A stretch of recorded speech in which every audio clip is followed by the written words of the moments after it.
ओम नमः शिवाय। जय श्री महाकाल। देखिए, मंगलवार का विशेष दिन आ गया है और ये दिन समर्पित होता है बजरंगबली को, हनुमान जी को। तो विशेषकर आज का जो उपाय है, आपको एक लौंग के जोड़े से और शहद से करना है। इस उपाय करने के बाद आपके जीवन के सारे संकट, परेशानी, समस्या दूर होगी। गुरुजी इनका है कि इस उपाय करने के बाद धन प्राप्ति तो होगी होगी, साथ ही साथ आप जो मांगोगे ना, वो हनुमान जी की कृपा से आपको मिलेगी। तो कामना पूर्ति के लिए, समस्या को समाप्त करने के लिए अचूक उपाय है। कैसे करना है वो बताएंगे। उसके पहले इस वीडियो को लाइक कर दें, चैनल पर नए हो सब्सक्राइब कर दें और कम से कम तीन लोगों की मदद जरूर करिएगा इस वीडियो को उनके साथ शेयर कर। तो जानते हैं पहला उपाय। विशेषकर पहला उपाय आपकी कामना तो पूर्ण करेगा ही करेगा, साथ ही साथ अगर आपके जीवन में किसी भी प्रकार की समस्या आ रही है, चाहे धन से जुड़ी समस्या आ रही है, कर्ज से जुड़ी समस्या आ रही है, ठीक है, तो उनको भी समाप्त करेगा। तो इस वाले उपाय के लिए सबसे पहले जो सामग्री आपको चाहिए वो है शहद। कितना शहद लेना है? मात्र 1 चम्मच शहद भी लेते हो ना तो भी काफ़ी है। इसके बाद जो अगली सामग्री आपको लेनी है वो है लौंग। कितने लौंग लेने हैं? तो आपको एक जोड़ा लौंग का लेना है। एक जोड़ा मतलब आपको 2 लौंग लेने हैं और दोनों लौंग में इस प्रकार से फूल जरूर होना चाहिए। इसके बाद जो अगली सामग्री आपको लेनी है वो है तांबे का लोटा। तो इस प्रकार से आपको तांबे का लोटा लेकर उसमें आपको अपने घर से, अपने किचन से शुद्ध जल भर लेना है। गुरु जी कहते हैं कि अगर हम यहाँ से जल भरकर शिवलिंग पर जाकर समर्पित करते हो ना, तो ऐसी कोई समस्या, बाधा, परेशानी नहीं जो भगवान भोलेनाथ समाप्त ना करें। तो इसीलिए हमें अपने घर से जल को लेकर शिवलिंग पर जाकर समर्पित करना चाहिए। तो आगे आपको जो भी सामग्री बताई है उनको लेकर आपको चले जाना है शिव मंदिर, ठीक है।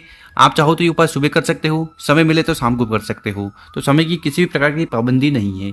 और शिव मंदिर में पहुंचकर उत्तर दिशा की तरफ मुंह कर बैठ जाना है और पहले जो भी पूजन पाठ आपको शिवलिंग की करनी है वो कर लीजिएगा। देखिए, अगर शिवलिंग के ऊपर आप लौंग का उपाय करते हो तो आपके जीवन में जो भी अंधकार चल रहे हैं, समस्या चल रही है, वो समाप्त होती है। शहद का उपाय करने से घर में सुख, शांति, समृद्धि आती है, दुर्भाग्य दूर होता है।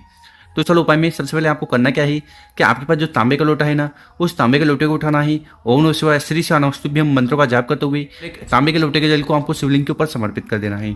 जल को समर्पित कर दिया, उसके बाद आपके पास 2 लौंग है, तो इन दोनों लौंग को उठाकर आपको इस शहद में डाल देना है, ठीक है। तो कहने का मतलब है कि आपको अच्छी तरह से शहद से भिगो लेना है दोनों लौंग को, ठीक है।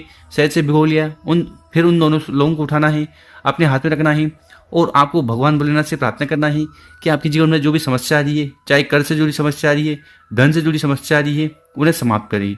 ऐसी प्रार्थना करते हुए दोनों लोगों को आपको शिवलिंग के ऊपर समर्पित कर देना है। ओम नमः शिवाय श्री शिवानस्तुभ्यम इस मंत्र का जाप करते हुए उसके बाद शिवलिंग के पास बैठकर अपना नाम और गोत्र का उच्चारण करते हुए आपकी जो भी कामना है, इच्छा है, वो पूर्ण हो जाए, उसके लिए एक बार और भगवान भोलेनाथ से जरूर प्रार्थना करना है। गया। अब जानते हैं गुरु जी द्वारा बताया गया दूसरा उपाय। विशेषकर ये उपाय क्यों करना है? देखिए, बहुत सारे लोग परेशान रहते हैं कि हमारे जीवन में संकट है, परेशानी है, समस्या है और वो किसी कारणवश समाप्त नहीं हो पा रही है। तो फिर आपको ये उपाय जरूर करना है। तो बजरंगबली की कृपा से वो सब समस्या समाप्त होगी। साथ ही साथ आपको एक चीज का ध्यान रखना है, ये वाला उपाय आपको लाल चीज से करना है। कोई भी एक लाल चीज हो, चाहे गुड़ हो, चंदन हो, कुछ न कुछ लाल चीज जरूर होना चाहिए। तो इस वाले उपाय के लिए सबसे पहले जो सामग्री आपको लेनी है वो है तांबे का लोटा। तो इस प्रकार से आपको तांबे का लोटा लेकर उसमें आपको अपने घर से, अपने किचन से शुद्ध जल भर लेना है। इसके बाद आपको जो सामग्री लेनी है वो है गुड़। तो इस प्रकार से 1-2 गुड़ के टुकड़े ले लीजिएगा। देखिए, अगर गुड़ नहीं मिल रहा हो तो आप लाल चंदन भी ले सकते हो। देखिए, हमने जैसे आपको बताया है कि ये वाला जो उपाय है लाल चीज से करना है, तो लाल चंदन भी होता है, लाल गुड़ भी होता है, ठीक है। कोई एक सामग्री आपको ले लेनी है और साथ ही साथ आपको लेने हैं लौंग। कितने लौंग लेने हैं तो ये आपके ऊपर है, 1 ले लो, 3 ले लो, 5 ले लो, इस प्रकार से, ठीक है। और प्रत्येक लौंग लो ना, उसमें इस प्रकार से फूल जरूर होना चाहिए, क्योंकि अगर ये फूल नहीं होगा तो ये खंडित लौंग कहलाएंगे। तो इस प्रकार से सामग्री इकट्ठा कर कर चले जाना है शिव मंदिर, ठीक है। ये वाला उपाय भी सुबह शाम आप कर सकते हो बजरंगबली को, हनुमान जी को और शंकर जी को प्रसन्न करने के लिए।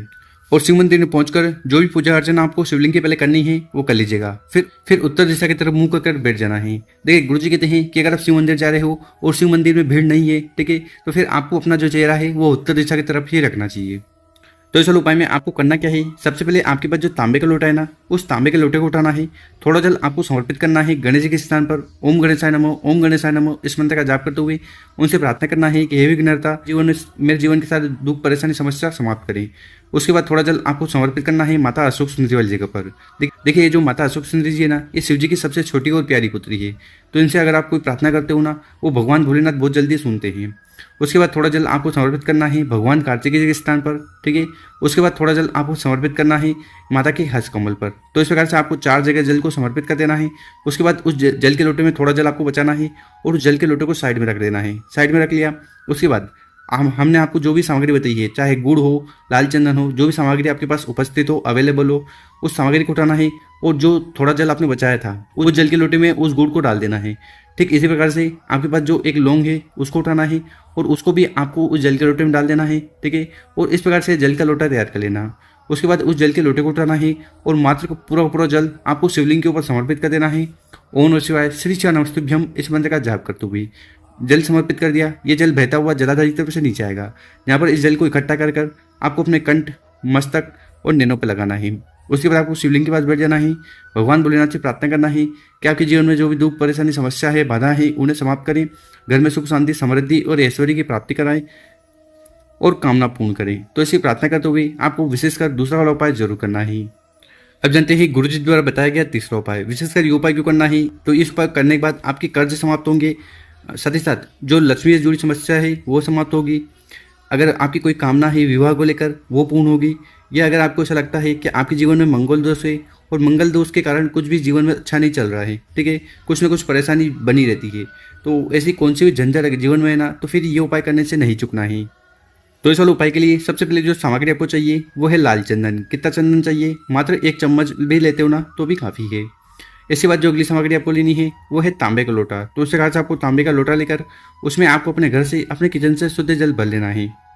इसके बाद जो अगली सामग्री आपको लेना है वो है दीपक। तो इस प्रकार से आपको एक दीपक ले लेना। आप चाहो तो आटे के दीपक बना सकते हो या आप मिट्टी का दीपक भी ले सकते हो। इस दीपक के अंदर आपको लेनी है गोलबत्ती, ठीक है, और जलाने के लिए आपको ले लेना है घी। अगर घी की जगह आप सरसों का तेल लेते हो, चमेली का तेल लेते हो तो भी चलेगा, क्योंकि ये जो उपाय हम कर रहे हैं ये हनुमान जी को प्रसन्न करने के लिए कर रहे हैं। तो सबसे ज़्यादा जो सुविधाजनक सामग्री है वो है घी, तो आपको घी ले लेना है और इस प्रकार से बताई गई सामग्री को लेकर चले जाना है शिव मंदिर। ठीक है, यह उपाय सुबह भी कर सकते हो और समय मिले तो शाम को भी कर सकते हो। और हर बार की तरह शिव मंदिर में पहुंचकर उत्तर दिशा की तरफ मुंह कर बैठ जाना है और विशेषकर उपाय करना है। देखिए इस वाले उपाय में करना क्या है कि आपके पास जो लाल चंदन है, ठीक है, उस लाल चंदन को उठाना है, इस जल के लोटे में डाल देना है और अच्छी तरह से आपको उसको घोल लेना। ठीक है, लाल चंदन को जल के लोटे में मिला लेना। उसके बाद उस जल के लोटे को उठाना है और धीरे धीरे कर पूरा पूरा जल शिवलिंग के ऊपर समर्पित कर देना। ओम नमः शिवाय श्री शिव नमस्तुभ्यम इस मंत्र का जाप करते हुए। तो इस प्रकार से आपको विशेषकर उपाय करना है। जल को समर्पित कर दिया, उसके बाद आपके पास जो दीपक है ना उसको आपको शिवलिंग के पास रखकर उसको प्रज्वलित कर देना है। ठीक है, अपना नाम और गोत्र का उच्चारण करते हुए। देखिए अगर आप ये उपाय कर्ज के लिए कर रहे हैं तो आपको रण मुक्तेश्वर महादेव जी से प्रार्थना करना है कि आपके जीवन के सारे कर्ज समाप्त करें और धन संपदा में वृद्धि करें। और अगर आप ये उपाय कामना के लिए कर रहे हो, जैसे विवाह की कामना हुई, व्यापार की कामना हुई, नौकरी की कामना हुई, तो आपको मंगलेश्वर महादेव जी से प्रार्थना करना है। तो इसी प्रार्थना का आपको कर लेना है और विशेषकर ये तीसरा वाला उपाय जरूर करना है। गुरुजन का ये किस उपाय करने के बाद मंगलेश्वर महादेव जी और रण मुक्तेश्वर महादेव जी की कृपा से जीवन के सारे दुख, परेशानी, समस्या समाप्त होगी, कामना पूर्ण होगी। तो गुरु जी द्वारा बताया गया बहुत ही अद्भुत और विशेष उपाय ही कर जरूर देखेगा। और मेरे प्यारे दोस्तों, अगर आपको वीडियो अच्छी लगी हो तो इस वीडियो को 5 लोगों के साथ व्हाट्सएप पर, इंस्टाग्राम पर या फेसबुक पर जरूर शेयर करें। ओम नमः शिवाय, जय श्री महाकाल। मिलते हैं हम आपसे एक और नए वीडियो में।